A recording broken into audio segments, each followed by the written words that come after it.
Hey, welcome back, everybody, to another installment in the Intelligent Idea Talkers podcast series. I'm your host, D. This is Juice. Yeah. What's going on, everybody, man?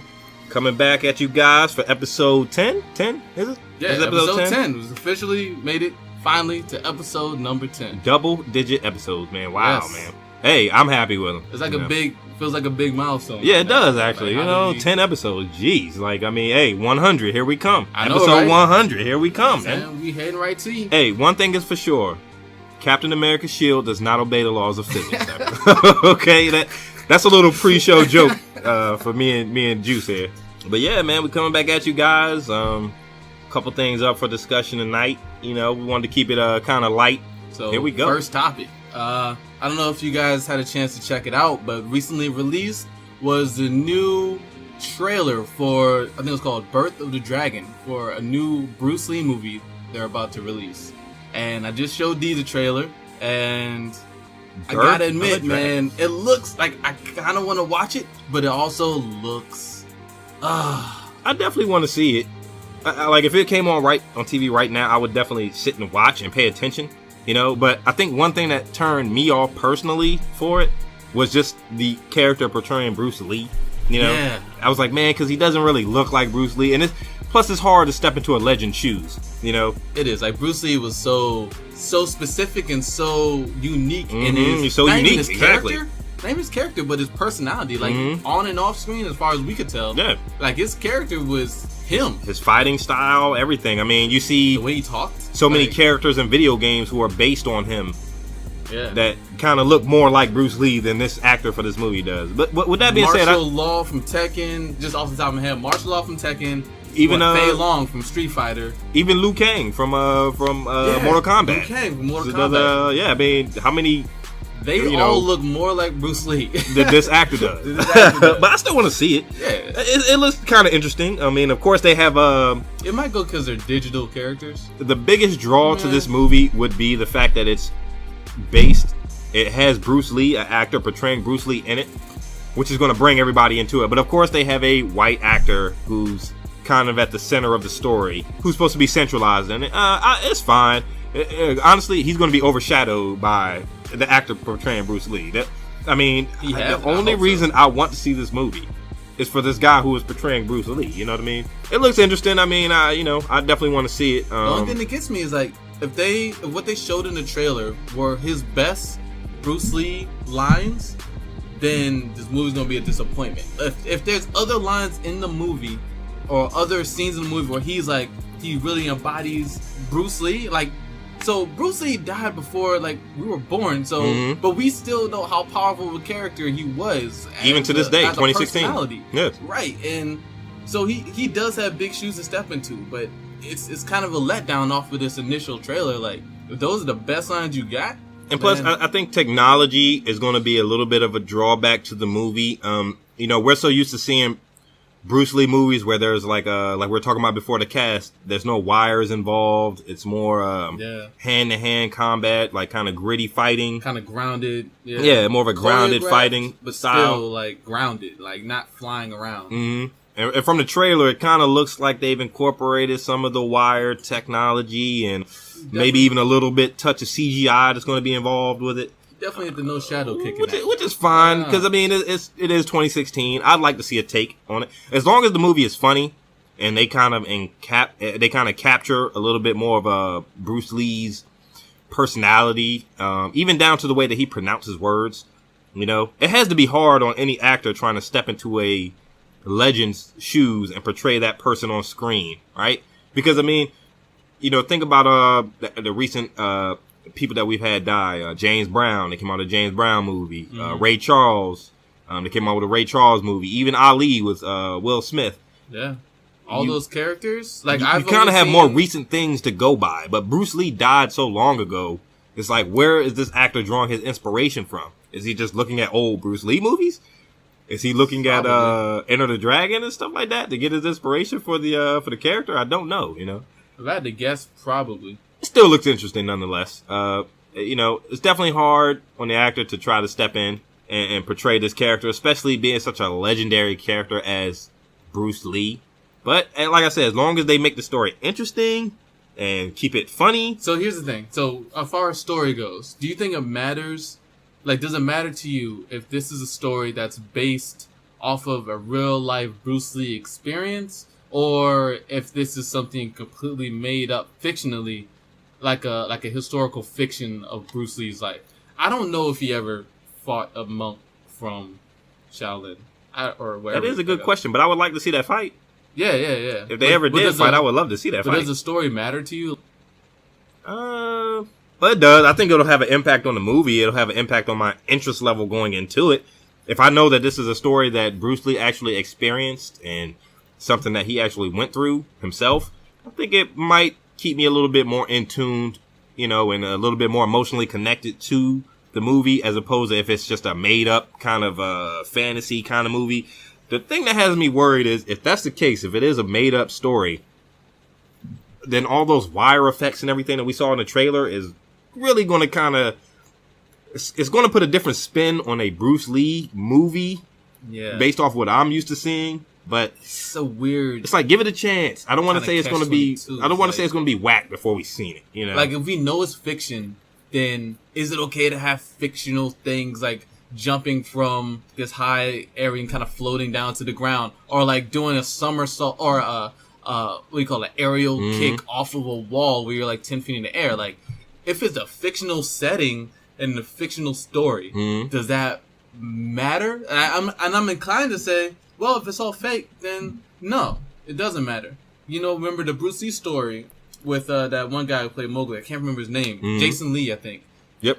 So I like that movie, though. That was a good movie, right? And it was really down to earth, and it was like about the life of Bruce Lee. And they kept the fighting grounded. It wasn't like it was all a lot of wires and everything. And that movie, when did that movie come out? Mid-90s, early 2000s? Yeah, it was like mid-90s. Okay, yeah. So early 90s maybe. So that fit. Like, that was okay. Like, that was cool. And we acknowledged it as a storytelling of Bruce Lee's life.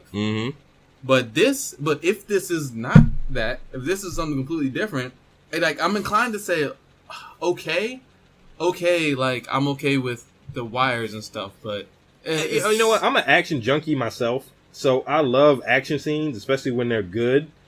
So I mean, I think it will be okay to some extent for them to have if they have wires and everything, mixed up in there, but it just has to be interesting. It just has to be an interesting movie. I think a lot of times, especially with movie executives and the people who are actually in charge, who decide what movies are going to air and what movies are not, I think they have a hard time actually being in touch with what the audience wants sometimes, and I would say for the most part, maybe 7 out of 10 people that go to the movies, if you're going to see an action movie, you want to see action, If you're going to see a drama based movie, you want there to be a high level of drama. And for a movie like this, it's got to be an action movie. It has to be action. Yeah. Percentage-wise, I would say maybe 60-40, action to drama. Because how many times can you retell the Bruce Lee story? So as long as it's cool, as long as it looks good and it just looks great and everything like that, and the story's interesting and the action is good, choreography is on point, I think I would enjoy it. But this guy just has a high bar to measure up to. But I don't know. Just because of the character that he's portraying. You have to kick this shit in the 10. You can't just be a regular dude who's playing Bruce Lee. This is wearing a wife beater and high sweatpants. Bruce Lee. You know what I mean? High black sweatpants and say you're Bruce Lee. Like, exactly. Wow, you gotta play the character. You got this full feature length. You really have to get into the character. But that's the thing. So, like, is it enough for it just to be good action, good story? Like, they could have chose any martial art. Probably you wouldn't have to have the legend. You could just have to have a martial arts character you made up on this for the movie. But they chose Bruce Lee to make a movie about this fucking guy. Lee, and that's just like, well, hopefully it feels sacrilegious. I'm sorry. Hopefully they pull it off, because I would hate for them to fail at this. I mean, how long have we been waiting for another Bruce Lee movie? What movie were we talking about right before we started the cast? What was it? With Kareem Abdul-Jabbar, Game of Death. I recently watched that movie, and of course, technology wasn't there at the time for this movie to be made. Although they wanted to finish the movie after the untimely death of the legendary Bruce Lee. Yeah. They continued the movie, made the movie, and obviously in a bunch of shots, there's an actor who is not Bruce Lee. He keeps his sunglasses on the whole time. They're shooting shots from behind the back of his head. Like, he's talking to this character in the movie, and they're showing this guy who's supposed to be Bruce Lee from the back of his head because they didn't have the technology to. They're just trying to fill it in. They were just trying to hurry up and make the movie. You know, that was still a good movie for the most part. I mean, I think what brought it together for me, Game of Death in particular, is the fight scene at the end with Kareem Abdul-Jabbar, which kind of in turn made it a good movie. Because up to that point, it kind of wasn't.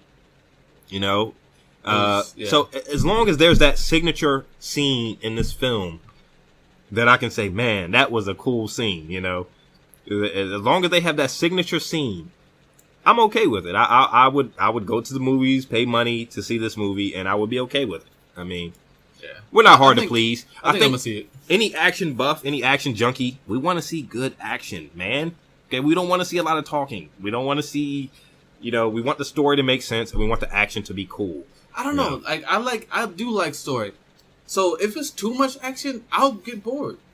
Like, sometimes you do want out of the action. Yeah, it's just like, all right, so why the fuck are they fighting again? Well, name a recent movie that you've seen where there was too much action. Man of Steel was borderline. Huh? Man of Steel was borderline too much damn action. Man of Steel? Really? I mean, think about it. Like, you had the fight with Superman at the end when they set up context though. They set up the terraforming machine, and Superman's got to take out the machine. And that lasted like 30 minutes of the movie. That was a long fight. And then after that, you have General Zod. You know what I mean? That was a good ass fight though. It was good, but it was like, okay, like there's so much destruction going on right now. It's like I felt myself going like, man, okay, like enough. I'm trying to think of one movie I saw recently. Maybe they could have spread some of those fights out a little bit more. I can't really recall a movie I've seen recently where I wanted out of the action. I can recall movies where I've seen that I wanted more action.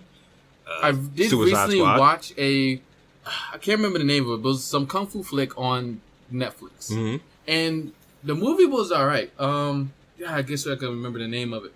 The movie was alright, but there was a lot of fight scenes, and some of the fight scenes just seemed drawn out and long, and I found myself nodding off during the fight scenes, and it was late. It was like probably 11:30, but still, it was like. Was it one of those movies like Crouching Tiger, Hidden Dragon? You know what? It was. It was a sequel. It was a sequel when they had. So although Crouching Tiger, Hidden Dragon was good for the action parts that it had, but it was a long ass movie, and then so are you saying that they can have too much action or too much story? No, they can have too much action. Well, too long. To me, Crouching Tiger, Hidden Dragon had too much story in it. It had a lot of story, but that's not what I'm talking about. I'm talking about the sequel they had. So they recently had a sequel. It's on Netflix now. It's something sort of Destiny, Contract and Dragon. And actually, speaking of the devil, yo, Jason Lee was in that joint as the villain. It just seemed like the fight scenes were kind of unnecessary sometimes. And as I was watching now, I found myself just kind of like they dragged on a little bit too long, or they just shouldn't have been there. It just shouldn't have been there, or maybe it's just things that just didn't make sense in the fight scenes. I don't know, but anyway, I found myself getting bored with the fight scenes, and maybe because I've watched a billion kung fu flicks. That's hard for me to comprehend getting bored with the fight scene. I'm all on board for a good fight scene. It happens to me anyway. Like, I mean, think about it. Okay, while we're on the topic of Asian martial arts films, a movie like Jet Li's Fearless. Now, that had a lot of action scenes, fight scenes, but it wasn't too much, right? I mean, it was like, it's a nice balance. You know what I mean? Yeah, that was a good balance of story. Crouching Tiger, Hidden Dragon, for me, the action scenes were unbelievable, just had too much story. It was leaning too much more towards the story side. Another movie, Fist of Legend. Scenes of just talking. Why am I on a whole bunch of Jet Li movies? I don't know. Fist of Legend, that had a rack of action scenes in it. You know what I mean? A lot of fight scenes in that movie. When I first watched it, I was all in.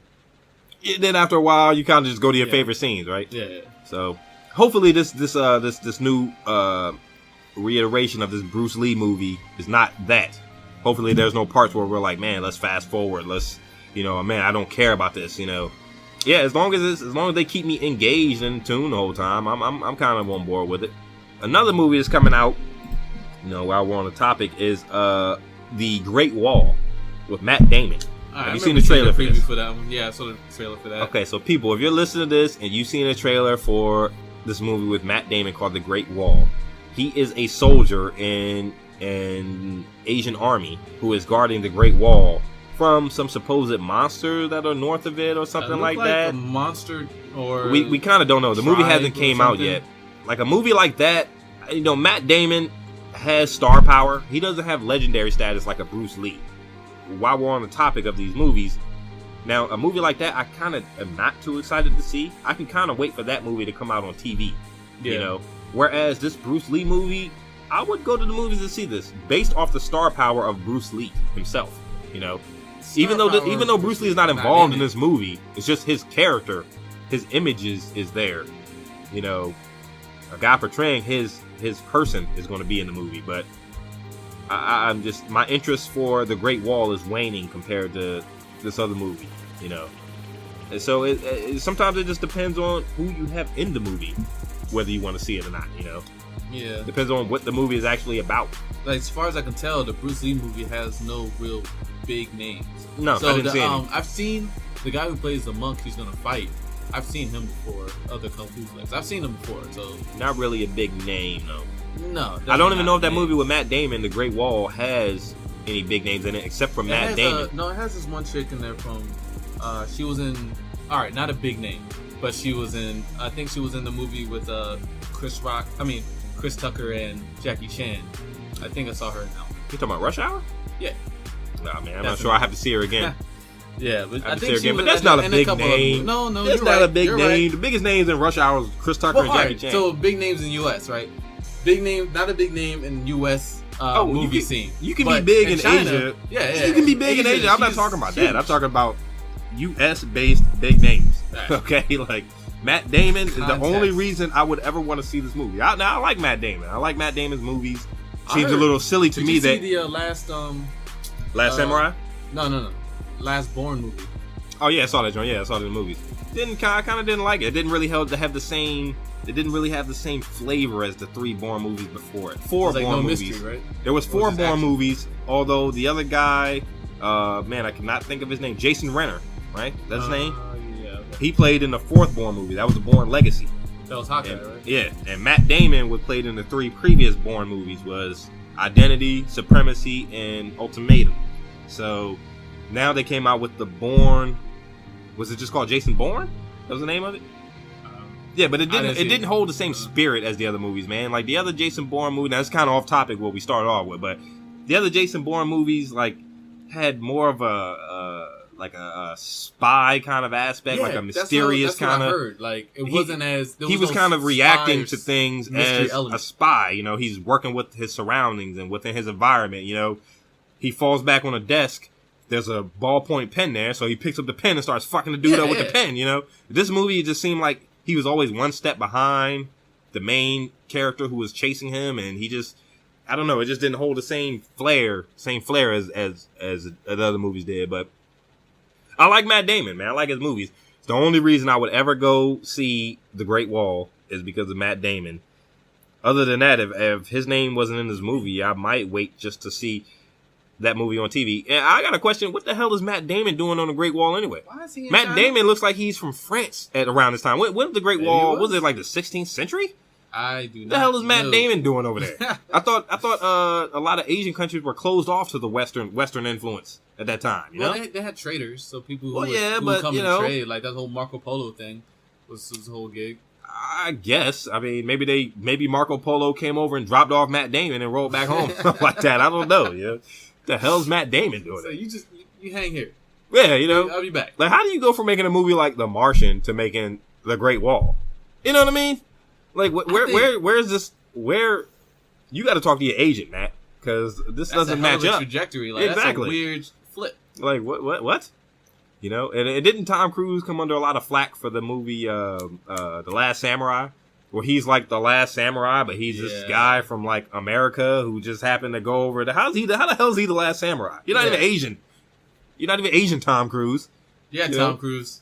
But I liked that movie. I liked it. I thought it was decent for what it was. It was okay. Yeah, they ran into the howitzer gun at the end, running across the field. You know, honorable death, I guess. If death can be honorable, can death be honorable? Hey man, that's a whole nother. Actually, it can. Yes. I would say yes. In the nutshell, you can die in honorable ways. You can die saving someone. You can definitely die in a dishonorable way. You can die saving somebody's life. You can die riding towards a hail of bullets because it's based upon your beliefs. But in the end, you still died. Oh yeah, you died. So is it honorable? It was like a good death. A good death, I guess. Yeah. Just pray for a good death, I guess. The whole Viking. I mean, but can death be good? Death in battle. What do you call that? What's this like? Like death can't be good, can it? It depends. Like so. Now we're getting philosophical. I know, right? So I believe death can be good if you're in a state of perpetual pain. Then it's in a release. So there's instances where death can be. So you're talking about like what's the name of that shit? Influenza into how they assisted death. You know what I mean? Yeah. Assisted death. Yeah, like people who can't really perform normal functions. They can't help themselves. They're literally vegetables. Like, and they're just forced to live on. I saw this video of this girl who had a skin condition or something that caused her to live in constant pain, and she was like 11 years old. And the doctors couldn't do anything for her, so her and her mother sat down and decided that they were going to let her die, they were interviewing her, and that shit broke my heart, man. It was just like, man, like, how do you be so young and decide that you'd rather die than live, I guess, that's sad, based upon your situation. Yeah, I mean, the little girl was like 11 or 12, but she had just been living in constant pain her whole life to the point where she was like, you know what? I'd rather just end it. There's been like paper skin conditions people have. Yeah, it's like yeah, it broke my heart, man. But I don't know if I agree with the term "a good death" because you're dead. You know what I mean, right? Well, I think it's like is riding through a field in a hail of gunfire a good death if you believe in the samurai code and not using ballistic weapons and stuff like that. Is that good, or would it be better for you to keep your distance and snipe the person that's on the howitzer? No, well, it depends on what you believe in, I guess. Like, I believe, I've heard that, I guess. Sorry, people. Sorry, we just I'll be like I've heard before, where I think a Buddhist philosophy, I think, is if you die, to die with a pleasant state of mind, like, or not die in a state of, what do you call it? Like a state of anger, like a state of satisfaction, die in a state of acceptance or whatever, as opposed to dying in a state of negativity, like fear or a state of sadness or a state of anger. I guess there's something to that. I think you can have a good death versus a bad death, though. Like, now this is totally way off topic from where we started from Bruce Lee. Here, let's flip it back around. Did Bruce Lee have an honorable death? Did he have a good death? He said he had a headache and the story goes that, somebody that worked for him and given him some medication or something like that. And wasn't it like some, something like that? I don't know. Guess it depends on what perspective you're speaking from. Yeah. In that way. Gone too young, you know what I'm saying? Mm-hmm. But, there's an argument to be made that, like, the people who died too young are some of the biggest figures we have in history. Mm-hmm. Like, it's rare where you have a great name who continues to be great throughout their entire lifetime. Like, some people say, like, if Martin Luther King was still alive now, like, his whole thing would be, he would become, or people would view him as the Al Sharpton of the political movement, because he would probably still be out fighting. But that was the thing. No disrespect to Martin Luther King. If he was still alive today, he'd be old as a motherfucker. Yeah. Like, would he be older than Al Sharpton? I think he would. Sure. I think he is older than Al Sharpton, but Al Sharpton was definitely kicking it with them back in the day when he was doing the civil rights. Like, he was definitely there. So you're not that much older than Al Sharpton. Even figures like Malcolm X or even like Bruce Lee, like we're talking about, like with their names, like Bruce Lee could become Steven Seagal. There are people that Steven Seagal's still around kicking. Have no idea. Like we said, Bruce Lee was born before we were born. I was born in 1984. He was dead before we were born. And to right now, if Bruce Lee walked in this room that we're recording in, I'd be starstruck. You know what I mean? Like, I would be like, wow, like, this is, outside of the fact that he's supposed to be dead. You know what I mean? That's why I'd be starstruck, because I'm like, oh, ain't you dead? Ain't you supposed to be dead, Bruce? But I mean, I'm talking about the presence of his person, his figure, his star power is just so huge that I'd be like, wow, like, I can't believe this is Bruce Lee right here, I mean, and there are people who are younger than us who know who Bruce Lee is, just based off his name and the influence that he's had over the generations of people that have come after his death and even before his death, just to be that big of a star is something amazing. But and definitely, the fact that he is so big as a figure is the only reason I want to see this movie. Yeah. You know, the only reason. I'm hoping that maybe this guy can pull off a good Bruce Lee. Maybe he can be a good Bruce Lee. And how do you pull off a good Bruce Lee though? You can the same way somebody could pull off a good Michael Jackson. The guy in you can have a character that can play a good Bruce Lee. He's not unimitatable. Mm-hmm. That guy didn't sound much like Bruce Lee to me though. He didn't, and that's kind of killing me too. The trailer kind of rocked me. You got to pronounce it. You don't pronounce your R all the way when you're Bruce Lee. He said no wolves. Yeah, it's no wolves. Like, he didn't say that right. No wolves. Don't look at the finger. You know what I mean? Like, you gotta, come on, man. It's like pointing a finger to the moon. Yeah, you know what I mean? We need mumbles in this show. The heavenly glow. Yeah, you have to have that line in there, man. If they have that line in there, it'll make the movie, okay? Don't focus on the finger. Don't concentrate on the finger or you will miss all that heavenly glory. They gotta have that line in that movie, man. They got to. That's probably like the most memorable Bruce Lee line I can think of off the top of my head. You know, that's it. They have to have that line in there. He slapped the shit out of his head when he didn't pay attention. So don't pay attention to the finger. Yep, definitely want to see it. Off your opponent. Definitely want to see it. Can't wait. Yeah, man. So is that a transitional effect about to come in right now? We can. All right. So I guess we can start the next topic. So I was looking at this interview with Lil Wayne on what's the name of the show? Undisputed on FS1 with Nick Bayless, Skip Bayless, and Shannon Sharp. Yeah, and had Lil Wayne on it. Oh, look, just let me throw in real quick for all my sports buffs out there. I think Skip Bayless was definitely better on ESPN First Take. You know what I mean? Like, I like Max Kellerman, the guy who replaced Skip Bayless on First Take, but he just can't hold a candle to Stephen A. He's not used to going back and forth with the banter as far as debating, you know, with your voice so much. He doesn't drive at it as hard as Skip Bayless. I'm not exactly sure why Skip Bayless left and went to, you know, start his own show, but I think there was some kind of contract dispute or something like that. But yeah, I just want to throw that out there. Come back, Skip. Come back to First Take, Skip. Go back with Stephen A, man. All right, but yeah, go ahead. All right, so on this episode they had Lil Wayne on there, and you probably saw it. You might have seen it because it was. I first saw it on my Facebook feed, and I don't really follow Undisputed or sports news talk. But I don't really follow Undisputed either. They don't have my loyalty the way that First Take does. But so far, I like Shannon Sharp. So every time I've ever seen him talk, it's been on some shit where makes sense, I'm digging what he's saying. I can relate to stuff it, where I'm behind him, you know, like I'm understanding where he's coming from, and you know, outside of the sports arena perspective. But so on this episode of while he was talking to Lil Wayne, I don't know the lady's name on the show, but she asked him, so what do you think about the Colin Kaepernick? I don't know her name either, but she's fine as hell. I know that. But I don't know her name. Bad, but I know that's her.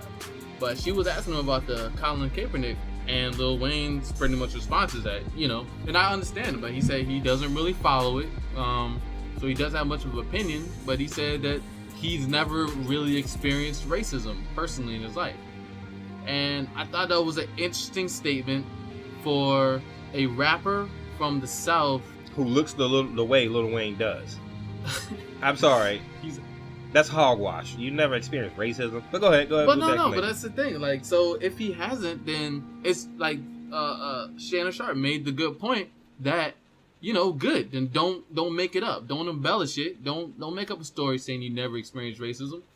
But as a public figure and as a I don't know, as somebody from the South and somebody who's a rapper, right? So what does he talk about? He talks about dealing drugs and being in the gang and doing all these crazy, although Lil like, Wayne's ghetto kind of hood different. things, right? First of all, I think Lil Wayne definitely has a ghostwriter. There's been rumors that Lil Wayne and Drake and all those guys have ghostwriters. Yeah, I would believe it because Lil Wayne kills every goddamn verse that he spits on any song I've heard. You know what I mean? Can you name a bad Lil Wayne verse that you heard? Like, man, that verse was whack. He wasn't even killing that shit like that. You know, every goddamn verse that he spits lyrically is amazing. You know what I mean? So I'm like, I would totally believe if he had a ghostwriter. But he's been doing rap since he was a kid. But that's the thing. So he was on the 17th ward and what's the state? Louisiana. Yeah, Louisiana. I'm sorry. To say that you're in pretty much a project. Like, you're in that kind of scenario where you're not experiencing, like, it's hard to imagine, like, unless you're just in an area where you're not seeing white people at all, which in a way is kind of indicative of racism in itself, and then all of a sudden you're jumping to a place where you're a celebrity. It's hard to imagine Lil that. Wayne is full of shit on this one to me, man, because like you said, being from an area where you're not around white people, that's the only way you could have not experienced racism. You want to talk about the dirty South? New Orleans, Louisiana is about as dirty as you can get. That's about as racist and that's dirty about as dirty and South as you can get. You can't go no further south than that. You know what I mean? So like, other than southern states, you were in the heart of the racism area of the country. You know what I mean? Like they're talking about where they're celebrating. Like, I've seen documentaries about what's a Mardi Gras in Louisiana. How there's like actually 2 Mardi Gras. And you have the white Mardi Gras and the black Mardi Gras. And you have the white homecomings and the black homecomings in the same, not the same communities, but they're so separated. Like, the only way I imagine he could not have experienced racism personally if it was imparted on his entire community, where he was segregated from all of the white people. He had to have been. Because if he never crossed the line to the white area, maybe that's why he's never experienced racism. But that in itself is racism. Systematically. That's a systematic racism. That's what I'm saying. Lil Wayne, I think the lean might have went to Lil Wayne's head on this one or something like that. Like, you don't just, come on, man. There's no way, being from the area that you're from, doing what you do for a living, and having the image that you put across that you've never experienced racism. All right, you're dealing with corporate America. And in the music industry, you're dealing with corporate America. You're dealing with music execs. You're dealing with club owners and promoters who are white, who only bring you in for the star power that you have and the audience that you're going to bring with you, the people that are going to spend the money. You know, there's no way you're telling me that you have not experienced any level of racism at all in your life. I mean, even Skip Bayless, who is about as white as you can get. Okay, I like Skip. I like Skip. He looked at Lil Wayne when he made that statement. He did not believe this motherfucker. Like, you what? Serious? Are you like, bruh? You come in there with a grill? He was like, dreads, oh yeah, you really blessed. Tattoos all over your face, and you've never experienced racism, Lil Wayne. Word. But that's another thing. So I gotta bring this up. It's a point that somebody in the comments on the video I saw, somebody in the comments made this comment saying that, well, he's a child star. He's been rapping with Cash Money and 15, 16. Yeah, since I remember when he first came out. Man. Yeah. So he's, in a way, he's a child star. So maybe outside of those 15 years, and maybe a little bit before that, if he was on Click with Cash Money and Baby and all them, like, before that, maybe 13, whatever. He might have had 13 years where he may have been in a situation where he could have experienced racism. And then if he's never left his ward, you know, and all of a sudden you go into the world, and by the time you make it to the world, you're a celebrity already. Then maybe in that way he hasn't. And I can't say, like, I don't want to sound like I'm discrediting his experience. Like, he's the only one who's experienced. Right, you know, like Shannon Sharp made that good point. But it's weird that people look to him as a celebrity and as a rapper, and it's an American thing, but people look to him for some kind of path or some kind of information. People look to him for something, right? I just don't want people to think that, look, his experience is the norm. It's not. It's definitely not. I mean, like I said, I didn't grow up in the dirty South. You know, a lot of people tend to forget that we grew up in Northern Virginia. It's still the South. I mean, Richmond was the capital of the Confederate States of America. Yeah, you know what I mean? Yeah, it's true. So, you know, even though it's a little bit more, it's not considered, quote unquote, the dirty South. I grew up in more of a northern state than he did. We're closer to DC. You know, if you go from here to say Richmond. Kentucky, exactly. Even if you go from here to Richmond, you can see the levels of racism are higher in Richmond. You know what I mean? Like, you lived in Richmond. There are more separate lines in Richmond, and Richmond is an hour away from where we are living right now, and you can clearly see that. Now, imagine going from here to New Orleans or anywhere in the Louisiana area. Even in Norfolk, dude. Like, there's There's no way you're telling me you haven't experienced that. You know what I mean? There's no way you're telling me you haven't walked into a convenience store and they haven't followed you around the store to try to see what you're going to get, you know, what you're going to buy. And you know they don't do that to everybody. If you walk in looking a certain way, they're not going to follow you around the store. If you walk in looking a certain way, they're going to follow you around the store. You know, that's what it. But yeah, I mean, it sounded kind of silly, and I mean, even Skip Bayless was questioning what he was saying. And I don't know where Lil Wayne was coming from. Like you said, I don't want to question his experiences. And like he's been Lil Wayne for his whole life, so he never had to walk into a there's convenience no way store. you're telling me that he doesn't experience racism to this day. You know what I mean? Lil Wayne comes in around the wrong group of people. They're going to be looking at him like, oh, watch this guy. You know, he's walking in with an entourage. You know, they you know, some people in his entourage smell like weed, or you know, he got they must tattoos all over his face. Exactly. Like you can't tell me you don't experience racism, Lil Wayne, because I do, and I'm not on your level. Face, eh? You know what I mean? Like I don't have the exposure or the fame that you have. You know, you definitely experience racism, man. I mean, that just sounds. You sound like. I'm sorry to say this.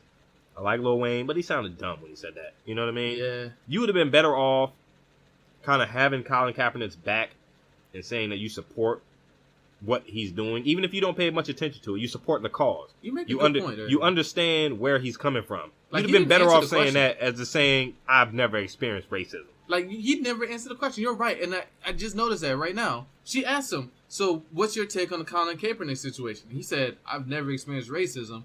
But that's like, so what does that mean as far as the people who have experienced racism? Like, for people who have, right? What does that mean for the common man? For those people who support you, you know?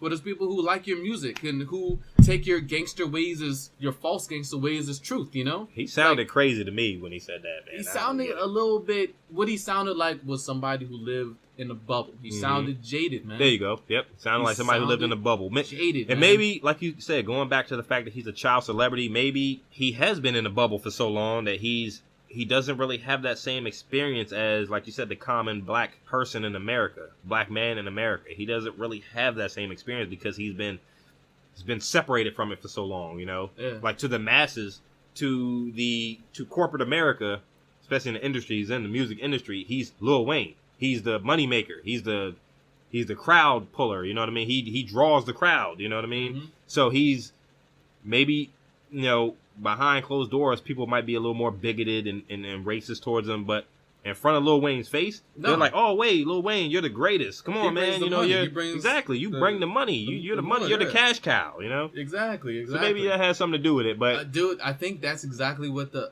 I don't want to do it, but that's exactly what was the dude's name from Django, who Samuel L. Jackson played? Oh, the house nigga. Yeah. He was funny as shit. Said this nigga in the big house?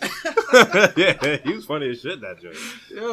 That sounds like that. Like, cause he No, doesn't know. Come on now. Lil Wayne is not a house nigga. No way. Hey, no man. way. No way. He's been brought into the fold. No way. No way. Into the fold. Lil Wayne don't look like a house nigga. He can't be a house nigga. You gotta assimilate yourself to look like the ruling body if you want to be the house nigga. I don't know though. Like, do you? Like, he looks like what the right wing think all black people in the South. He is the face of black in folks the hood for a lot of people. Like. He looks like what white people. Sorry, Lil Wayne looks like what an idiot. The right wing wants them to look like. Like when they think your of common black people, man does not look like Lil Wayne. No, in truth they don't. No, they cannot think of Lil Wayne. They think of Derek Stowe. They can't think of Lil Wayne. Okay, I don't look nothing like that nigga. No. First of all, I know how to talk. Okay. Second of all, you can read. I'm not so convinced Lil Wayne can read. Hey, come on, man. He can read. All right. Second of all, I'm not all tatted up on my hairline. That's just me. I don't have tattoos on my hairline. Okay. There's no way presenting the image of Lil Wayne that he presents himself as. He's saying that he's never experienced racism. Dog. That sounds. The Trump supporters. You sound idiotic. Everybody look like Lil Wayne. Every black person looks like Lil Wayne. I'm saying it. I'm gonna say it. Maybe inner city kids and everything like that. Even going back to Shannon Sharp, man, it's like, just give people an opportunity, man. Maybe for Lil Wayne, a lot of black youth wouldn't want to look like Lil Wayne or impersonate Lil Wayne if you gave them different avenues to express themselves and to grow, different career paths and everything like that. Of course, if you're closing all the doors for opportunity where people can't get jobs, especially in southern states, man. Especially in southern states. I mean, it's hard enough here, Yeah. But you have to think, when you go down south, even to Richmond, wages are lower. Mm-hmm. Cost of living is lower because there's not as much money. There's not as much business. So go even further south to that. You know what I mean? Go to some of the rural parts of Georgia or Louisiana where there are no jobs and there's no opportunity. Of course they want to impersonate Lil Wayne. Of course they want to go out and sell the drugs and make the money and get the cars and get like the a way out, girls. you It know? sounds like a way out. So, I mean, it's all about opportunities, man. Like, in this systematically oppressing a people's, Lil Wayne is a part of that, whether he knows it or not. That is true. And he sounds like an idiot when he says this. And artists like him. I mean, maybe not so much Drake. Drake can kind of fit in with the white crowd. You know, is Drake from Canada? Drake's from Canada. Drake's from Ontario. He's from Ontario. Ontario. He's from Quebec. But yo, I wanna take a minute and point out like the strange weird contrast between Shannon Sharp and Lil Wayne in this thing. So I just Come on, man. Both hey, black. that's not I'm sorry. fair. Let me just say Look it. at Shannon. Shannon Sharp suit. looks sharp in the mug. Look in at that his suit, dog. You know what I mean? Suit was fresh. He had the blingy ass cufflinks. Matching pocket square in that joint. Come on, man. And the tie. Man, he looked fresh in the mug in that joint. Lil Wayne coming in this joint looking absolutely ridiculous. Like he's got the double lip ring. Yeah, man. The tatted up all on his hairline. His locks, dreads, man, is crazy. Blonde, crazy all over the place. You know, his grill, man. Like, look, that's fine if that's the image you want. Right, if that's the image. But then again, you also have to look at the contrast of their ideas, right? So Lil Wayne's idea was, racism doesn't exist anymore in the way I've seen it. I haven't experienced racism. Shannon Sharp from a real hood area. He was one of like how many kids? Grew up 12. Yeah, like he grew up poor, and yet he turns around and he comes out and he's also able to speak for black people. Not whether he's experienced racism, which I think he has. Of course, Shannon Sharp has. He's and Lil Wayne has too. He's an idiot, right? And but he's able to speak and back Colin Kaepernick. And it's weird the contrast of those two people, like on appearance and ideas. It's just such a strange contrast to see. That I thought it was interesting. It was contrasting them two next to each other. And let's just add this caveat is that just because Lil Wayne looks the way that he doesn't mean that he's not a good person or a decent man. You know what I mean? Right. No. He looks a little bit. He looks like an idiot. No, let's not get that twisted. He loves his kids. And I mean, you know, Shannon Sharp looked clean cut, nice low haircut, pressed suit, looking good, man. Pocket square, blingy cufflinks. Everything. Lil Wayne came out with like a fatigue hoodie, and you know what I mean? He just looked more hip-hop-ish. But it's not to say that Lil Wayne's not a good man, a good person. And he very well could be, but it was just definitely a sharp contrast between the two when you're looking at the video. A matter of perspective, though. Like, Lil Wayne doesn't look outside of his little bubble. Like, he's getting his money in his little bubble, and he doesn't want to address... And I'm not saying that's a terrible stance to have, but in a way, it doesn't help anybody else. You know, if you're great in your little corner, yo, don't just like if it comes to a situation where people are looking to you for some kind of opinion for whatever reason. That's just how America is. And this Colin Kaepernick situation, you have a voice, you know, and if your voice, you come out and say, I'm not really sure. I've never experienced racism. I've never experienced police brutality or whatever he says. Like, it's like, well, I heard an old cliche. It doesn't mean that you're not unaware of it. Like, and to say that, oh, I haven't experienced it doesn't mean you're unaware of it. And don't try to downplay it like it's never happened to you, so it doesn't happen anymore. Yes, it happens, Lil Wayne. You know what I mean? Like, you sound out of touch. You do sound like you're in a bubble. But let's be clear too. Athletes, and this show that Lil Wayne appeared on is called Undisputed. It's a sports discussion show, just like First Take, ESPN First Take.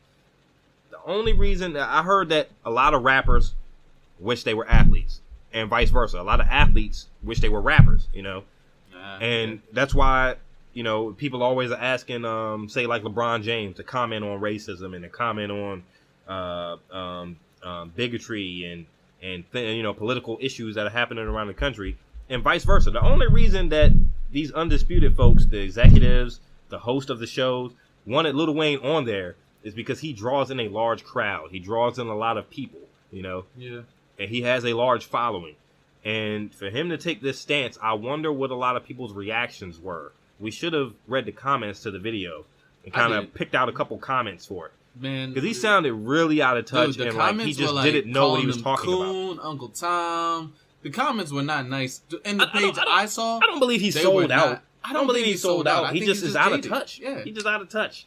He's out of touch with what is really happening in his community. I mean, where does Lil Wayne?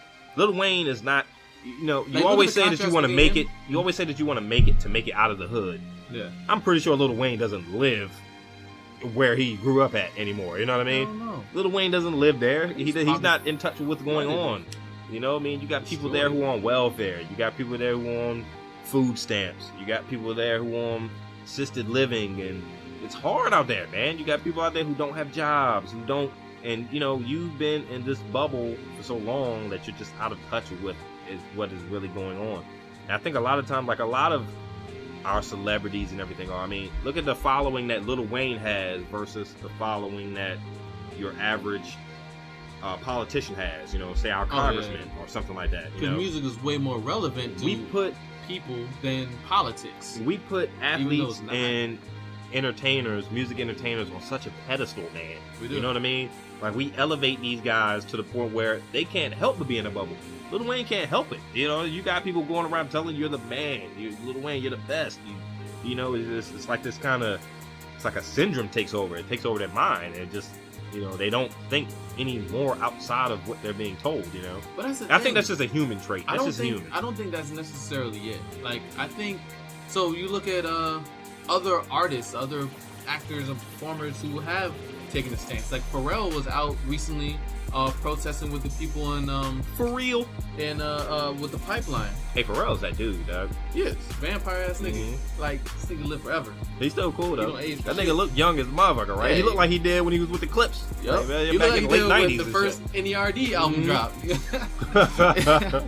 But hey, you put me on to that shit. That shit was hard though. That first Yeah, Nerd the joint first- was tight. yeah, it was. The second one was tight too. That Seeing Sound joint, was that the second one or the third No, one? that was like fourth one. Okay, yeah, that joint was tight though. Yeah, but what I'm saying is like there's a level, there's an effort you can do. Like Mhm. you can say, or you can look into the media. You know, it's not hard to look at the news. Mm-hmm. It's not hard to, you have to access the internet. It's like all depends on what you're looking at. Beyonce has made some very powerful statements over the last year or so about police brutality. And I would say she has a larger following right now than Lil Wayne. Way larger. Look, Right. Beyonce is like, So she's it's not like it's Beyonce is a impossible diva. for him That to crosses be racial lines. to have content, to be caught up to date. Mhm. He just chooses not to, and it's like, Do you think I there was don't- any color barrier in if you like it, then you should have put a ring on it? There's no color barrier for that there's no song. color barrier, yeah. You're white, black, Spanish, whatever. You can get Everybody with that dances song. to that joint. If you like it, you should have put a ring on it. You know what I mean? So Beyonce is different. She's different. She definitely has a major voice. But if there's anybody who's in a bigger bubble than Lil Wayne, it's Beyonce. Beyonce Really? is in a bubble, bro. Well, yeah, no doubt. She's Come in a on bubble. now. This But girl's been hot since Destiny's Child, and she just hasn't stopped. You know. you're right. She's in a bubble, but it's not like her bubble cuts her off from the world. Lil Wayne seems to cut him off from activity. Like if he doesn't realize that police shooting unarmed black men is a thing, and it's been all over the news media, all over. And they all the specifically media. asked him about Alton Sterling. And that happened in New Orleans, in Right. Louisiana. You know what I mean? Like, and you have no comment on these things. It's like, well, yeah, okay, then maybe you are a sellout. Think about the attention that Lil Wayne doesn't could have take brought much to that whole to have situation an if he would opinion have on those. walked down to the police station, or if he would have organized anything in that community around that whole Alton Sterling mess. Dude, He would have brought so much it'd attention have to it. turned the whole thing upside down. Like, Mhm. the number of people that would have showed up. He Yeah. could have done a small concert, 3 songs. And how many people would have showed up? I don't Like, want to and say that's a that power he all didn't do celebrities anything. have. Maybe he did, but I can't Maybe. think of anything. I didn't see anything. You know what I mean? And you know, I try to stay pretty on top of all relevant topics like that. But Lil Wayne, come on, bruh. Like, you got to get more in touch with your Hashtag community and with your people. do You know, better. racism does exist, Lil Wayne. And yes, Lil Wayne, you have been victim to it. You have been a victim to Like- it, whether you know it or not. You Like, come have. on, bruh. Like, I mean, even Skip Bayless is looking at you like, what? You know what I mean? and Skip is cool because Skip, when he was on First Take, they've come across topics of racism and stuff like that before. And Skip always speaks on it like a white guy, you know? He told Stephen A. once, Detached. Like, he's told Stephen A. once, you know, you're black, I'm white. I don't have the black experience. You know what I mean? All I can do is offer my opinion, you know? And I really level with that. I like that. I said, man, you're right, because you don't have the black experience. Acknowledge that you don't have it before you try to speak on anything about the black experience. I wish more people would do that. Some people do, like and Skip those Bayless. people I respect, Those white people say, I don't have the black experience, but I'm willing to listen to what you have to say and then give my point of view on it. Then we can have a conversation. But what I don't like is people like Bill O'Reilly who tells black people what they doing wrong. Oh like, how you gonna call it? How you call it? Bill O'Reilly, man, this dude seems so. What was the other girl?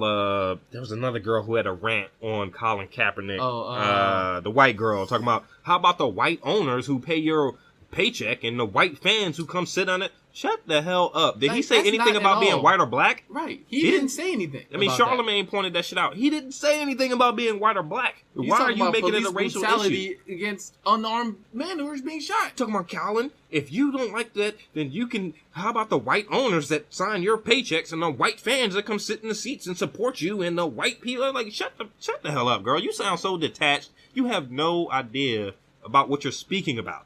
You have the white experience. What the hell was her name? I don't know. Some white girl. I don't pay attention to it. Oh, I saw it on World Star. It really got under my skin, man, because it's like, where's all this venom coming from? Where's all this venom coming from for Colin Kaepernick? This, and hey, I am a Redskins fan. We lost to the Dallas Cowboys today. Fine. Kirk Cousins, you threw a pick in the red zone. God damn it. You know what I mean? Whatever. This just speaks on the monster that the NFL is. When you have an obscure quarterback like Colin Kaepernick, who is not even starting for his team, he's a backup quarterback. Take a knee, and all of a sudden you have people like Bill O'Reilly and like that girl there commenting on what he's doing. It just speaks to how much of a platform the NFL is. And I wish that more athletes would take the stand that Colin Kaepernick has taken, because it would bring so much attention and press and publicity to a lot of these issues that people are going through.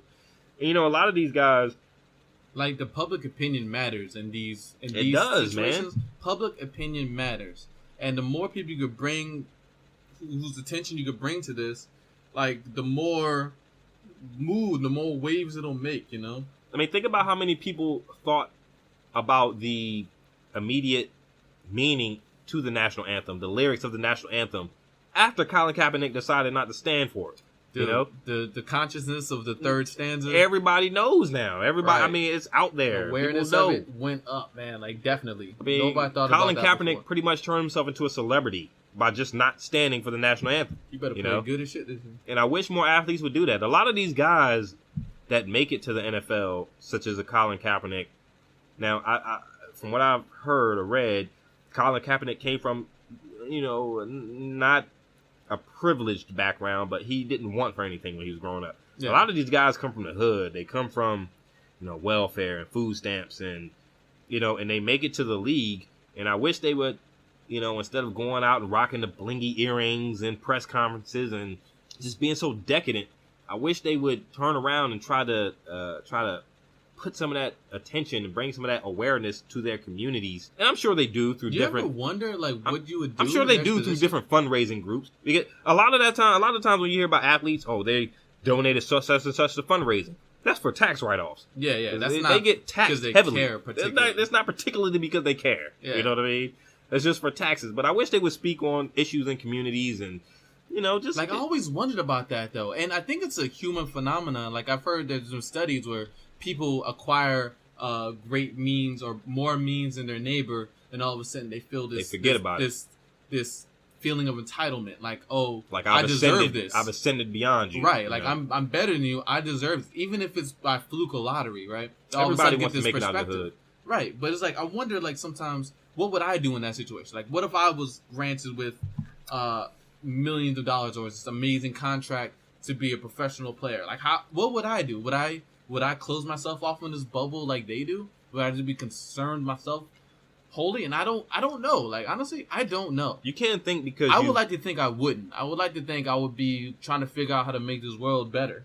Speaking of athletes in particular, you can't think because you made it to a pro sports league that you could turn around and fix the economy of your community. Right. There's limits to what you can do. There's limits to what you can do, but you can do something. You can help. And I think a lot of times they don't do it because of, like we were saying before, public image is everything, especially in sports. Especially in the NFL when there's so many eyeballs on every single thing you do. I think a lot of athletes are scared of losing endorsements or getting cut from their team or bringing unwanted or unnecessary attention to the teams. And that's what holds them back from making more of a statement or a stand or. But maybe it doesn't even need to be anything that boisterous. Like I remember John Oliver, the guy from the he's a YouTube show. Yeah. So what he did once was he bought like $600,000 worth of like hospital debt, right? Mm-hmm. For a bunch of people under I thought it was a particular thing they had to pay. It was a particular group of people. Mm-hmm. What he did was he just paid it. He was like, boom, I'm buying this amount of debt and I'm just going to toss it. Mm-hmm. And hospitals will sell debt to collection agencies, mm-hmm. and then they'll collect on it and stuff. What he did was he just bought $600,000 worth. No, he bought it was like $1 million worth for $600,000 mm-hmm. or something like that. And he just bought it and it was like, all right, it's gone, done. And he's not hurting for shit for mm-hmm. doing that. That doesn't hurt him.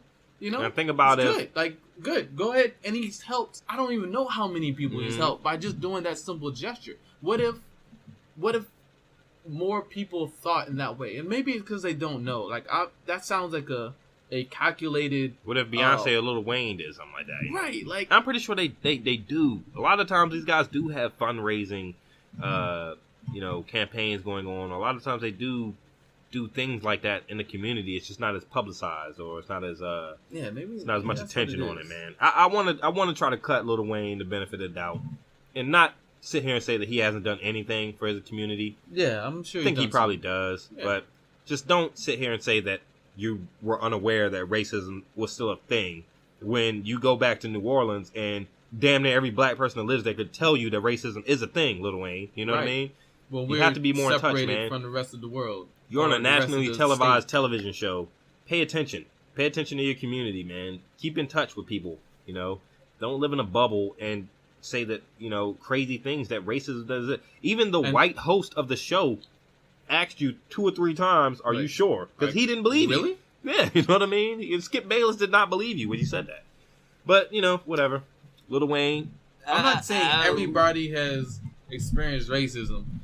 There's definitely people who have not. For whatever reason. Yeah, we have. I was thinking about the other day. Average, when I was younger, dude. I would say on the average, most black people have experienced some form of bigotry or racism. I remember when I was a kid, and remember I told you I used to be a Joe's Witness, going door to door, man. And I remember a dude coming to the door and saying, "Get the fuck out of here, nigga!" Mm-hmm. Like, because we were knocking on the door. I get it was Saturday morning, but I'm trying to preach the Bible, quote unquote, and this dude called me a nigga. Like, what the fuck? Like, that was, I was young. You know what I was like, what happened? Why was this happening? Hey, he'd have called me a nigga. I'd have nigga knocked on his door and rolled. And I'd have waited until he went in the door, closed that joint, boom, boom, boom, dip, nigga, go. Ran, dog. You know what I'm saying? But it's just like, it's out there, you know what I'm saying? Hey, nigga knocking used to be the shit back in the day. Where the hell did it come up with the name nigga knocking, though? I don't even know whatever. Is it called nigga knocking, or is that just what we called it? I never called it that. I thought it was just knock and run. I thought that's what we did. That shit used to be fun as hell, though. Knock on somebody's door and dip. Yeah, man, that's what I would have did. I'd have waited until he went back in the house, got comfortable. Ding dong. Go. Fuck you, dog. You wait 10 minutes when you get comfortable. Yeah. Or cuss me out when I'm coming to the door just trying to talk to you. Yeah, man. All right, that's cool. But it's just weird, man. Like, it's out there. Racism exists. But and that's you growing up in a suburb of the Washington, D.C. area. Right. What about Lil Wayne, who grew up in the South? I'm not even saying the South, S-O-U-T-H. I'm saying the South. South. S-O-U-F, okay? Like, with a hard F at the end. Yeah, man, you can't tell me you didn't experience racism, bruh. Come on now. Whatever, Lil Wayne. I guess we can move on, but, we spent enough time discussing Lil Wayne. Just Lil Wayne. Come on, it was just an interesting thing. Interesting art. Yeah, it definitely was. And hearing that, like, for somebody who promotes gangsterism and being and acting as black as you. Does Lil Wayne really promote gangsterism though? If you listen to a lot of Lil Wayne's lyrics, he's not really rapping about being on the block and slanging. He'll add a couple of bars of that in there, but Lil Wayne's more on, like, if you listen to his lyrics, he's more on like some Drake stuff. Like, he's just spitting. Like, he doesn't really try to act. I don't really think he tries to really get gangster with it. Like, he just comes up with cool metaphors. He doesn't. I'm not putting a pistol in your mouth. He's not 50 Cent. You know what I mean? So, whatever. You daddy. Yeah. Yeah, it's all good. Lil Wayne. Hey, Lil Wayne. I know exactly if you what listening to this on this podcast. Lil Wayne, if you listening to this, come on the Intelligent Idea Talkers podcast and explain yourself, man. All right, you definitely open forum, man. We're inviting you on, man. Yeah. Hey, definitely, babe. Go clean your room, babe. Wheezy F. Hey, Wheezy, come on up here, Wheezy. Hey, that joint would have been funny if Skip would have called him Wheezy on that joint. He like, Wheezy, you serious? You ain't never really experienced no racism, Wheezy? He be like, Mr. Wheezy. Said, no, I never experienced that. He said, no. I thought he was it. I thought racism was over. Oh, shit. Oh, man. Yeah. No, that's why they don't have him on there a lot. Lil Wayne, man, he can't even talk, man. I think that lean was going through his head or something like that, man. It's all good, man. But, yeah, so next topic, man. Okay, so there was a video clip from World Star Hip Hop. You can go on YouTube. And they said that the U.S. has signed a bill that will give the country of Israel $38 billion in military aid over a 10-year span. So that's $3.8 billion, up from $3.1 billion a year that they were giving previously. Now, I don't know how long they were supposed to give this $3.1 billion to Israel. That could have been $3.1 billion over 10 years, which would have came out to $31 billion a year. Now it's 3.8, and I'm not going to sit up here and try to pretend to understand economics enough to totally understand the impact that's going to have on Israel or on the U.S. It's just funny to me when you look at things like this. First of all, it's not a good sign for the country of Israel. It may be good for the ruling body there, the ruling occupation there, but I think for the general population of people who have no concern about the U.S., it's not a good sign. I mean, we pretty much bought Israel with this, right? Because the U.S. is not just giving $38 billion in aid, in military aid, to this country. In a way, they're buying something with that. Yeah, you're right. Like we're putting. They're buying a foothold in the Middle East. A foothold in the Middle East. Because I heard like there in the Middle East, like Israel is like our only real ally out there. Like we kind of have Saudi Arabia, but still, it's like Israel is on our side, or can buy regimes, right? You know, but it seems like we're definitely like backing this particular regime, which is always scary because the Middle East is such a volatile place. You know, there always seems to be some kind of political uprising or military upheaval, and you know, it's really a scary thing. The U.S. is not just giving Israel $38 billion in aid. They're buying something with that. They're buying a foothold in the Middle East. I'm not sure what kind of ramifications 10, 15, 20 years that's going to have from now on the American people or even the Israeli people. It's just... that's why I said we need to... Maybe I should have did a little bit more research on economics and the way these things work. I don't know about the U.S. is in such debt. How does this work where you can give a country $38 billion in aid over a 10-year span when you don't have enough money to pay your national debt over that same amount of time? So where's this money coming from? Where, like, I don't understand. I thought it was interesting. The money's coming from the taxpayers. Like, we are paying that junk. The reason I sent that video to you guys' group, or to our group, you and Ace. So shout outs to Ace. She couldn't be here with us tonight. Come on back, Ace. All right, this is 2 episodes without you. We can't have this. No, we need our Ace. Okay, come on back. Okay. So yeah, the reason I sent that to the group, I just thought it was kind of scary, man. It's a scary thing to have that sharp increase of money going to this country, and plus, what are we exactly getting for that? You know, we're getting a foothold in the Middle East. Tension's already high enough over there. You know, I would imagine that the U.S. military presence is already at a fever pitch over there. You know, when you have political uprisings amongst your own country and in your community, and it's hard for Americans to speak about this. You know, we don't have such upheaval over here. You know what I mean? Yeah. I always say, like, the greatest defense that the American people have, the country of America has, is the fact that it's bordered by two oceans. Massive oceans. You can't be invaded that way. You know what I mean? If we were in the middle of the Middle East, if America was over there, we'd be invaded from the northern border, would be getting crossed over to the western border, we'd be getting hit, you know what I mean? We'd be getting bombed. Like, luckily, Canada don't really want to come down here. And, well, Canada can't really fuck with us. I mean, I think when you say Canada and America, it's all the same. Luckily. It's all the same. For the better. You know what I mean? Like, America is the military might, but, you know, Canada is on board, and so is Mexico, you know? Yeah. But, you know, I don't know, man. It's just scary.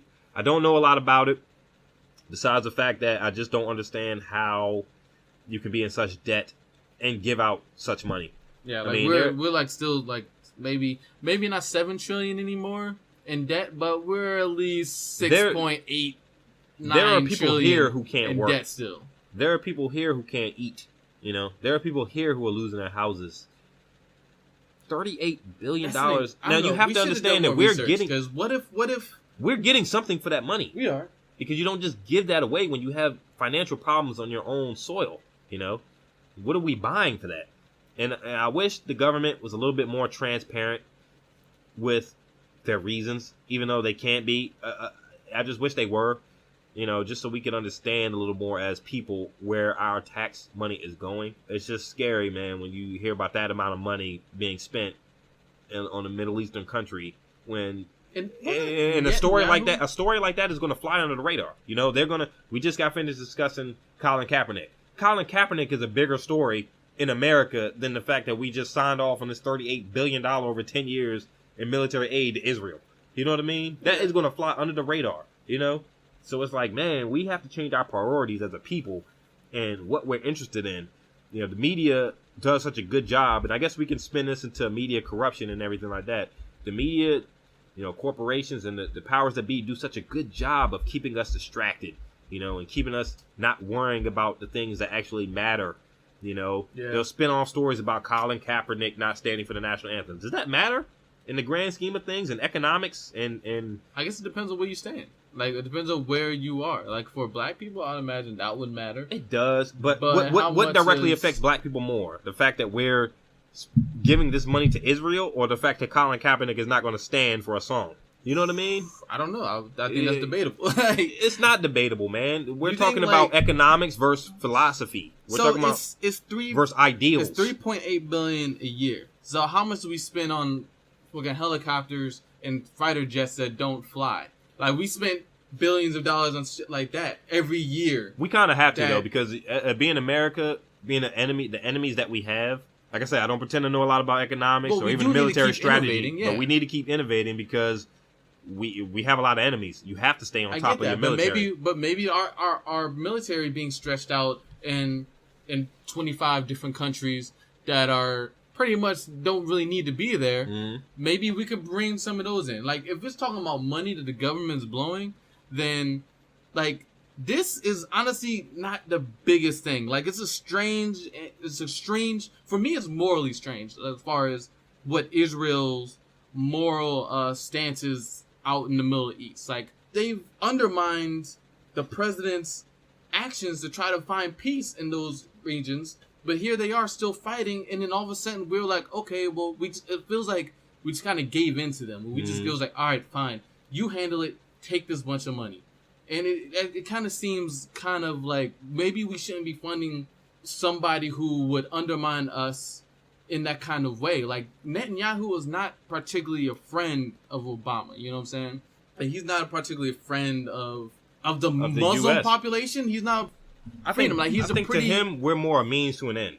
Right, that's exactly. And it seems like, okay, we're just going to let him... We're just going to let this guy use us, you know? Mm-hmm. And in that way, yeah, it's kind of weird. But at the same time, like, maybe it'll be a foothold for... Like you said, it'll be a foothold for us in the Middle East. Like, maybe we can go to them later if we want something, if we want a base in the Middle East to attack. I don't know, whatever. We're already attacking everywhere in the Middle East right now. I can't honestly rationalize why it would make sense. America, we fuel instability in that region. I mean, look at what we've done in Afghanistan. Look at what we've done in Iraq. We're already bombing everything. You know, there. I mean, they killed... Somebody put it in perspective for us last week. It's a whole thing, man. Somebody put it in perspective for us last week. The anniversary of 9/11 was this past Sunday. They killed 2,000, 3,000 of Americans. We killed 30,000 of them. You know what I mean? Yeah. So it's like there's this big skew. I mean, we are fueling instability in that region of the country. Yeah. And to me, this just shows that we bought a country right now. You know what I mean? That country, if you I don't think you could buy them for that much. If you it's not need that much money. If you need military funding, you know, you're indebted to this country now. Debt is slavery. Debt is ownership. You know what I mean? If they are in debt to the U.S., we own them. You know what I mean? And I don't know all the business particulars of it or how much that Israel will have to pay back, or maybe they have to buy so many bonds or whatever. You know what I mean? Yeah. Maybe they have to buy so much U.S. debt like China or something like that. But it's that's why I said I wish we had somebody who was more of an expert in economics here to kind of bounce ideas off of. But it's just a scary thought, man, because, you know, the world at large, man, we do not pay attention to situations like this. You know, we'll more so pay attention to Colin Kaepernick or what Beyonce was wearing to the VMAs or something like that versus a national story such as this, you know. And it's just like, man, it just kind of flies under the radar. Like, that's not hitting CNN. It's not. It's not hitting all the main news stations. You might see Bill O'Reilly make a comment here and there, but he's not going to be as impassioned about it as he was in those Colin Kaepernick comments, you know. And it's just like, man, like the American public, you know, we are so easily distracted, man. We are so easily, you know, our attention is so easily played with and, you know, manipulated. And it's just like, man, people, we have to do a better job of waking up and looking at the world around us. You know, I think a lot of times they do a good job in telling us that the U.S. is the end all and be all. You know, what happens in the U.S. matters in the U.S., you know. And the world is a big place, man. It is, yeah. There's a lot of things going on worldwide that we have no idea about, that's not being mainstream reported in the news, that a lot of the powers to be don't want you, not even necessarily to know about, but they don't want you to think about. They want to keep you distracted, you know. And what's the next cool movie coming out? Civil War is coming out. Yeah, everybody go see Civil War. Easiest way to do that, man. Just blocking the news, blocking the media. Exactly. Or dictating what they can and 2016, anybody who's still watching the news to get your information, you're kind of behind the times, bro. Like, you need to step up and or at least you're indoctrinated at that point. But that's the thing. So our American culture has been prescribed the news. Like, that's how we've always received the news. Like, ever since we were able to broadcast over television and even through radio. Newspapers. Even newspapers. There's always been a regulated channel of what you can and cannot know, right? But here's the thing. So I think a lot of that has been skewed. The internet changed the game. Right, the internet changed the game. Like, you were able to find data, news-related information, and all these things, and statistics. And now that normal people didn't have access to, and we're able to find in relatively easily to understand form, and that's another important thing. Like, they've dumbed down a lot of it for us, you know, and that's been really helpful as far as keeping the people informed. But it all comes down to corruption, man, and the news media is pretty much run by the big corporations, man. And people with agendas and people who are setting policy, foreign policy, and, you know, tell them this, don't tell them that. Mention this, don't mention that. Keep mentioning this phrase, you know. And you see all these compilations on, you know, online of, you know, these different news agencies around the countries and different states using the same phrase over and over and over and over and over. And they're kind of drilling that into your mind, you know. Yeah. They're drilling this one idea into your mind about this particular subject. Whether it be black people or whether it be, like, I remember the entire... They want you to think a certain way about a certain thing. Right. You know? It's ridiculous, man. Open your mind, people. You have a third eye, you know. Whether it be about immigrants, whether it be about refugees, whether it be about whatever, you name it. Like, the news media will... And it's proven, like, television has a hypnotic quality to it. You know? Does. Like, television has a hypnotic quality to it where you're able... It sets your mind in a state where it can receive information easier. And that information goes in and becomes part of a subconscious thinking. And that's why I think that media black people need to be portrayed different. Because I think a lot of the fear maybe police get subconsciously is not particularly from first person experience, but It's from through TV. What they seen on TV, yeah. Right, through TV, media, news, movies. Mm-hmm. Right, like black people always portrayed as this particular kind of stereotype, and it's been pushed so much. The same reason a lot of people think that for a long time, a lot of people, every Asian knew kung fu just naturally. It's like it's just the way you thought. If you're Asian, you were a kung fu. Which kind of makes sense because think about the way when TV first became so, part of the American culture when it first came around. It changed the game. The way the internet changed the game for our generation. You know what I mean? Right, it did. Yeah, it did. I mean, that's the way you receive your news. People gathered around at night and they sat and they watched. And now the news. with the internet, we don't have to worry about what comes through this little box, and that's what we're being told. We can go see things for ourselves, and we can read for ourselves, and we can get statistics, and we can get stories from other countries that we can't or that are not reported on TV here. So it just is opening people's minds, man. And I just wish that our news, the TV would actually catch up with the times, I don't know. I don't think that can happen. No, I don't think so, because it costs too much to run a program. I just said it, yeah. It costs too much. Like the great thing about the internet is because it's low financial input. Mm-hmm. Like what do you need to have a YouTube channel? Like what do we need to have a podcast? So we have a podcast going right now because the equipment to get it is we have the internet, you pay your internet bill, you got it. And the equipment is relatively affordable. Mm-hmm. And that's it. And that's the main reason data gets or gets shared, because people are able to access it, and for the common man to have access to like a library, like imagine you have a library, and sure, all the information's in there, but who has the time to go and read every book in the library, when you have to go to work 8 hours a day, when you have you have to sleep 4 hours between a day. bed, yeah. And you having to get up in the morning, like you need a quickly consumable source of information, and that's what the internet has provided for people. And of course, there's definitely misinformation, that's another thing. Like that misinformation is. You think I ran across to the internet? This Israel story on CNN or CSNBC? No, I ran across it on the internet. Right. You know what I mean? Like it's the things that go unreported, and it's just Here, I made a list. It was a quick list. It's 3 major blackouts that the mainstream media has blocked from being broadcast, and it's the whole pipeline protest and how they had dogs attacking the people processing this pipeline they're trying to lay out through the Midwest. Yeah, they don't. It was these prison labor strikes, or how they're having people in prison working for it's $28 to $1 per hour in prisons. While they're in prison, they're working, and they either want, I think what they're arguing for is like better wages, which is a strange position to have in prison, but still, this is essentially slavery, right? It is. Or either better wages or better conditions, or look, don't have this be a slave kind of situation. Like pay them reasonable wages for working in prison. Like if there's minimum wages for the state, then okay, then apply the minimum wage for the prison in that state, right? I think next cast we should, and even if you're not necessarily paying. Oh, the third thing, the pipeline spill in Alabama and Georgia just happened. I heard about that.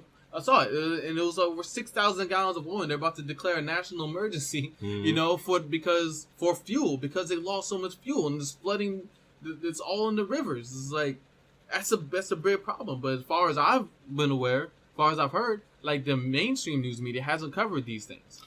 Which is ridiculous that you have things like this happening when you have so many sources of energy and electricity. I mean, it's why are we still having things like oil spills?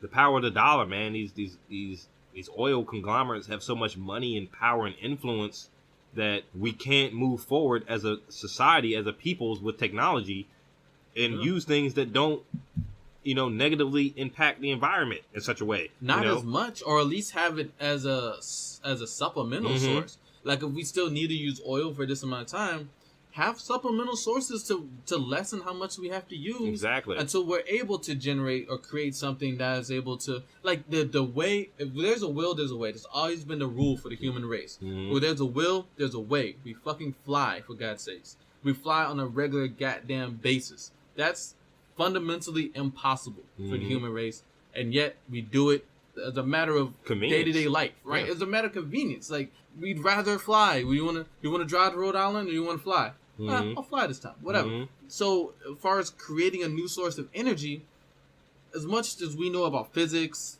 chemistry, biology, we should be able to generate something. The means are there. The means are there. They're there. Like, we just have to, the human race, our scientists, whatever, we just have to be funded and pushed in that direction. But you have counter groups, big oil. And I'm sure there's other... Big pharma for legalization of... I'm sure there's other factors drugs, into it. Know, I mean, if you say, okay, we're all of a sudden going to stop using oil and we're going to convert to electricity. That's going to be our main source of fuel. It's going to be a problem. It's going to ripple effect. It's going to affect other people. You're going to have people that lose their jobs in the oil industry. It's going to be a ripple effect through the economy, you know? So it's not that simple as just saying that. But going back to the prison thing, even if you're not necessarily paying these men or women, whoever is working, the full amount of the wages earned, even if you forward that to, say, a family member, a member of their family, or something for them to save and set aside for when they get out, or some kind of program to where they're getting compensated for the work that they're doing. You're paying somebody $1 a day. That's third world country stuff, man. I think next cast, man, maybe we should dig a little deeper into the whole history of the prison industrial complex and stuff like that, because that's always I've always been very interested in that, man. Like, you know, like you said, it's basically slave labor. You know what I mean? That you're getting free labor. I mean, even going back to the starting of the prison, how they feed them. Exactly. I mean, the cost of commissary. They were saying, I remember hearing a story before. They were talking about how much it actually costs, not just the prisoner, but the family of the prisoner to visit a prisoner, or the family of the prisoner to pay for the commissary. I had a friend that was locked up for a while, and his whole thing was that, like, I went to go visit him. He was in there for like 5 years. I went to go visit him on 2 occasions because it was so hard to get there and everything. You get out there and you only get like 10 minutes to talk to him. And it's like, I drove 2.5 hours out here to see this guy, you know, my friend, I grew up with. And then you're in this situation where, like, you only see him 10 minutes. It's like, it's not really worth it, you know? You don't get anything out of it. And then people who have family members, their kids who come out there, the trip is hard. Making phone calls, like, phone calls are like $2 a minute. Like, it's a ridiculous amount of money. And they're run through private organizations. And I think the biggest issue with the prison industrial complex, so we could definitely talk about this another time. That's the whole problem. They make money off of it. They're privatized. You know what I mean? Exactly. So it's like you're enslaving these. You're locking people up for infractions such as having weed. You know what I mean? Right. So all of a sudden, this man, this woman, whatever, is locked up for 5, 6 years, 7 years, 10 years, whatever. I mean, there has to be some kind of way where you can let this person work, earn a wage, because that's what they're doing anyway. Let them provide for the family. Let them provide and also rehabilitate them. You know what I mean? Right. That whole system, that whole complex is broken, man. You know, you get people that get out and can't get a job. They go turn around and do the same thing again, you know, and go back to jail, you know. Oh, here's another angle. So imagine they have these jobs out here. The people in prison are working, right? They're paying these people $0.25 an hour for this job. And you think about it, a lot of these prisoners are probably more well versed at the job that they're doing than the person, some new hire guy that when that person in prison gets out of prison, they're skilled in the job they were doing while they were there. Zero chance they're going to be able to get that same job or a similar job coming out. So it's broken. You know what I mean? But what I'm saying is, like, so imagine, so you're taking jobs from people in the state who could work, like, and you're giving it to people because you could pay slave rate prices. Like, you could pay them $1 or a quarter a day. You're removing jobs from the working class, from people who can actually work. So that's a whole nother aspect of it. And isn't this shit crazy? Because it seems like such common sense that if you take jobs away from the public, then the public can't go out and spend money to boost the economy. You know what I mean? They can't go to a mattress store and buy twin prices. You know what I mean? They can't go to Walmart and spend money, and they're relying on state assistance, or they're relying on selling drugs or some other way to get money. non-taxable. It's like if you don't give them money, how are they going to spend the money? You know what I mean? It's like it seems like such a common sense thing, and I just don't get it. Maybe that's why me and you are not politicians and we're not founding fathers of the country or some shit like that, because it makes too much damn. We would have made too much goddamn sense for these guys. They'd have been like, "What? You want to pay people a decent wage for so what? They can actually spend money that bro, they I made? could put that in my bank account. Dog. I don't need to pay them a decent wage so that they can go spend the money that I paid them. That's why the whole trickle down economics never worked. I mean, think about it. If I pay you a decent wage, you're gonna go spend that money anyway. You know what I'm saying? So like it's a win-win. Like you take money out of people's pockets and they can't spend it. You know what I mean? The economy is gonna suffer. Like, remember when Bush did that nut-ass stimulus package? Mm-hmm. Well, what was that whole thing about? He wanted to stimulate the economy. Why would that stimulate the economy? Duh, Bush. You're giving people money people once. Would spend money. But so why would you give it to them once? Why not just have it in a situation where they can make money to spend money? Exactly. So you don't have to give them money to spend money, which I don't understand how that was even a good idea. So I even said, like, going back to opportunities in the hood, you know, maybe people wouldn't want to impersonate these drug dealers and rappers if they had opportunities to make money and to support themselves. Absolutely, you know, man. I mean, just like Shannon Sharp said, when you look around and you don't have any hope and you don't see hope on the horizon, you're gonna find that hope somewhere. You know what I mean? There's a means, there's a way. You know what I mean? Yeah. So it's whatever, man. I guess that's why we're not politicians. You know, we don't do a good job of looking at the bigger picture. You know, maybe a lot of people are looking at the bigger picture, man. Maybe the old human emotion of greed takes over a lot of times. Who knows, man? We can't fix the world here on the Intelligent Idea Talkers podcast, but we can definitely give our opinions on, you know, as to what we can do as a society and as a peoples.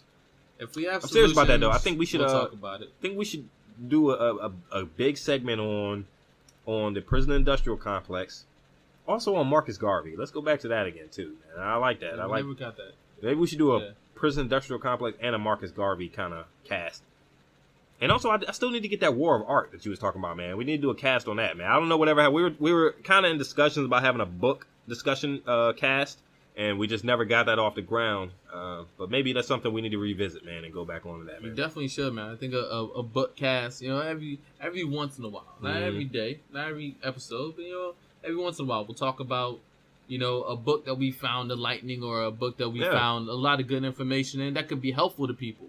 You know what I'm saying? Like, more or less, I do want our podcast to be helpful to people. Mm-hmm. I don't want to just talk and just ramble. I want it to. And I don't want to sound like that we're always kind of beating up. We're always so pro-black and so anti-white or anything like that. I mean, we just speak about what we see and our opinions on different subjects. You know, we were first in discussion about starting this cast up. We were talking about being more of a political-based, conscious-based podcast, but we also, you know, we're both quote-unquote nerds, and we like animes and superhero movies, and so we try to be a pop culture type podcast as well. So, you know, we try to keep it light in certain aspects. And at some point, we'll talk about sports. Mm-hmm. I just gotta wait for Ace to get in here, and I can drop my 2 cents. Well, tonight we had to end it on a kind of a political note, man. So, what time are we at, man? The age-old traditional question of what time we're at. We're at an hour and 6 minutes, roughly. Wow. So, but of course, we still have the other. That's the second segment. Yeah, I was about to say. So we'll put both of those together, maybe about an hour and 30. Ooh, damn. Yeah. Well, hey, we tried to keep it under an hour, peoples. We tried, all right. We tried, okay. We did better. That Lil Wayne topic took it over the top, man. Don't say you've never experienced racism, Lil Wayne. Look at you. You're black as hell. How dare you? There's no way you're telling me you haven't experienced that, man. You're so out of touch with your people that you say. I'm shocked and appalled. I thought racism was over. You know, there was a time that I thought it was over as well. There was. I mean, social media and just brought it back to the forefront. Yeah, I mean, now I can record things and see exactly what is happening and what's going on around the country and around the world, and it's not gone. It's not gone anywhere. Like, media and technology has made the world a smaller place. I mean, even think about you know, not even only racism in America, but even racism abroad. Going back to that racist Chinese ad, racism and cultural lines will always exist. From, I don't care what time it is, you know, it could be 16th century, 21st century, it could be Asia, it could be India, it could be Africa. If I go somewhere and I don't look like the indigenous people there, then there's a racial line. You know, they're gonna say, well, he's either American or he's black or he's not the same as us. You know what I mean? Right. He's not like us. There's Yeah. that exclusion. It's always gonna be a little asterisk next to it. But yeah, man. Guess that's they're gonna wrap us up. Yeah, This just call it episode. on that one, man. Definitely, people. Well, if you're listening to this, definitely like, comment, subscribe. Yeah, please comment. We want to hear what you got to say. Intelligent man. Idea Talkers, IntelliTalkers on Twitter. If you agree or disagree, we want to hear about you. Intelligent Idea Talkers on SoundCloud. Go on there and follow. Instagram, Intelligent Idea Talkers. Instagram. Yes, we're gonna go with yes for that. So I'll put in the link. That's description. Ace's forte, which is why I said Ace. Yeah. Bring yourself back here, Ace. Okay, Yeah. we're not done, Ace. All right. Yeah, that's you. Definitely, man. Well, thanks for joining us tonight. Episode 10, Intelligent Idea Talkers podcast. Thanks for checking us out, yo. Comment. Definitely like, comment. Subscribe. Anybody listening, comment. We love Yeah. comments. I like to argue with people. Well, yeah, man. I guess that's gonna take us out. So, yep. Till next time. Till next week. I guess. I'm your host D. This is Juice. Peace.